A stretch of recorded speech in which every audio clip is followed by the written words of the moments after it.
अस्सलाम वालेकुम. आपल्या पुढील बोधकथेचं नाव आहे कर्तव्य की पुत्रप्रेम. इस्लाममध्ये मदिरा पिणे हराम आहे.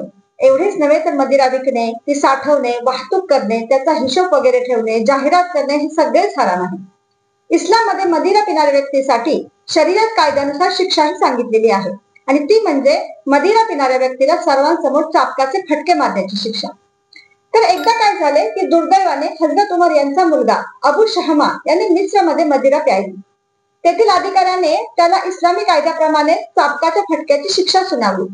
पण अबू शहमा हा दस्तूर खुद्द खलिफा हजरत उमर यांचा पुत्र असल्याने त्यांनी हे काम सर्वांसमोर न करता आपल्या घरी बोलवून केले व त्याला हळूहळू चाबकाचे फटके लावले, सर्वांसमोर नाही केले.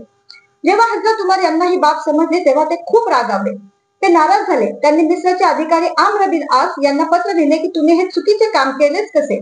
तो माझा मुलगा असलेले तुम्ही त्याला हलकी शिक्षा कशी दिली? तो माझा मुलगा असला तरी. आता अबू शहमाला माझ्याकडे पाठवा, जेणेकरून मी त्याला योग्य शिक्षा देईन. जेव्हा त्यांचा मुलगा वडिलांसमोर हजर झाला तेव्हा तो आधीच रडायला लागला व म्हणाला की हे प्रिय पित्या, मी आजारी आहे, मला पुन्हा शिक्षा देऊ नका, मी मरून जाईन.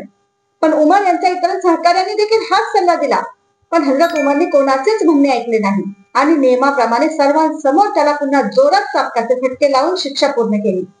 आधीच आजारी असल्याने ही शिक्षा त्या मुलाला भारी पडली आणि एका महिन्यानंतर त्याचे निधन झाले. खरे तर ही घटना ऐकूनच मन सुन्न होते. अंगावर शहारे उभे राहतात की एक पिता आपल्या मुलाला अशी शिक्षा कशी देऊ शकतो, ज्या मुलाला त्याने अंगा खांद्यावर ठेवून मोठे केले आहे. हो, पण हा झाला तुमचा आमच्यासारख्या सामान्य माणसाचा विचार. पण हजरत उमर हे तर महान शासक होते. खलिफा असल्याचे कर्तव्य त्यांनी पूर्णपणे काळजावर दगड ठेवून निभावले. पुत्रप्रेम कर्तव्याच्या आड येऊ दिले नाही. पुत्रप्रेमापोटी झालेल्या वेदना त्यांनी कदाचित मनात दाबून एकांतात त्यांच्या दुःखांना, अश्रूंना वाट मोकळी करून दिली असणार.